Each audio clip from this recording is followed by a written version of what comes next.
اور اس کے پتوں سے خاص قسم کی اسمیل آتی ہے بیکاز آف دا گلینڈس. اس کے اندر گلینڈز ہوتے ہیں جو کہ وہ سبسٹنس سیکریٹ کرتی ہیں.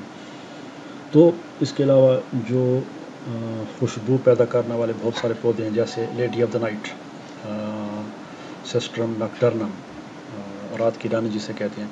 تو وہ جہاں پہ جس بھی گھر میں ہو، تو اگر آپ باہر سے گزر رہے ہیں رات کے وقت، تو اس کے رات کے بعد اس کے گلینڈز جو ہیں وہ ایکٹیو ہو جاتے ہیں، دے سیکریٹ دوز آئلز. تو جو کہ وولٹائل ہوتے ہیں تو آپ کو وہ خوشبو جو ہے محسوس ہوتی ہے. تو یہ ڈفرینٹ گلینڈز ہیں جو کہ آئلز سیکریٹ کرتے ہیں. پھر اس کے بعد جو نیکسٹ ہے اس میں ڈائجسٹیو گلینڈز ہیں. اگر آپ کو یاد تو ہم نے لیف کی ماڈیفیکیشن پڑھی تھی، تو اس میں دیکھا تھا ہم نے کہ بعض انسیکٹیورس پلانٹس ہوتے ہیں. تو ان میں پچر پلانٹ ہم نے دیکھا تھا، اور ایک دوسرا جس میں بلیڈر سا ہوتا ہے. اب یہ پلانٹس دے ڈائجسٹ انسیکٹس کو وہ کھاتے ہیں. کھانے سے مراد یہ ہے کہ ان کے ایسے آرگنز بنے ہوتے ہیں جس میں انسیکٹس ٹریپ ہو جاتے ہیں، اور پھر اس کے بعد وہ انزائمز سیکریٹ کرتے ہیں. اب وہ انزائمز کہاں سے آتے ہیں؟ تو وہ جو پچر پلانٹ تھا ایسے اس قسم کا، یہ لیف کے ساتھ اٹیچ تھا اور اس کے اوپر ایسے ڈھکنا سا ہوتا ہے.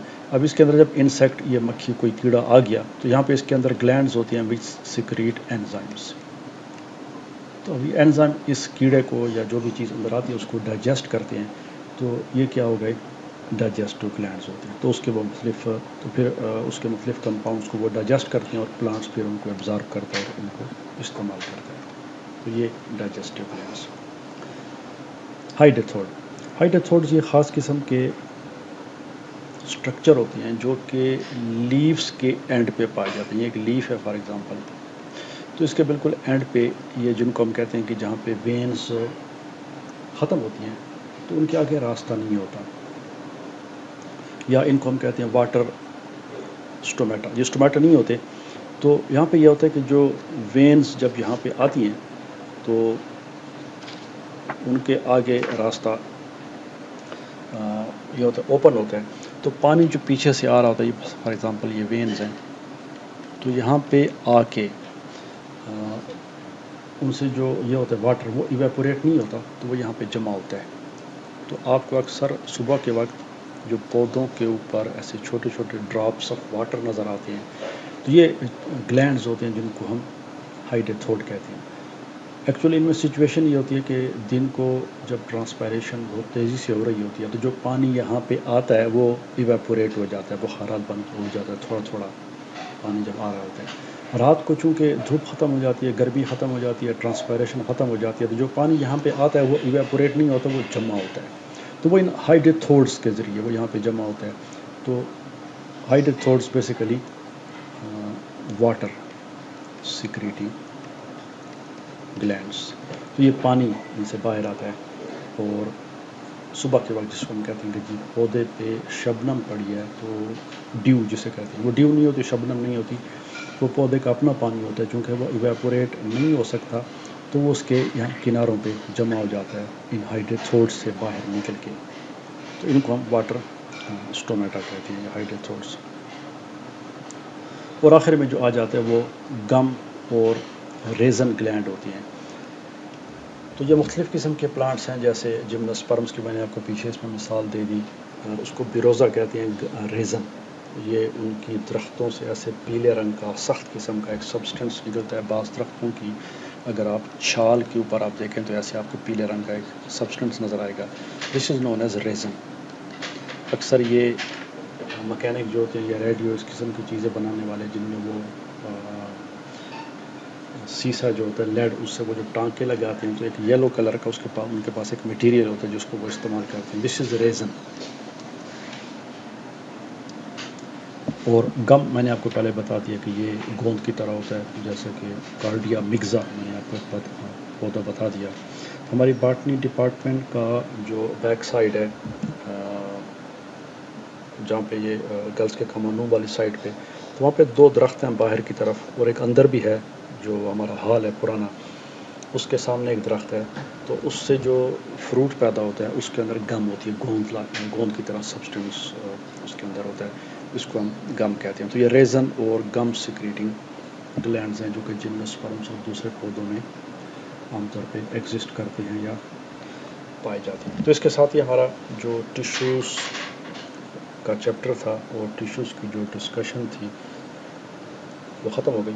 اور اس کے بعد پھر ہم انشاءاللہ جو میری سٹم کے 1-2 ٹاپکس ہیں اور ٹیشو سسٹمز اور باقی آگے بارے وہ نیکسٹ ویڈیوز میں دیکھیں گے. Thanks for watching and see you in the next video.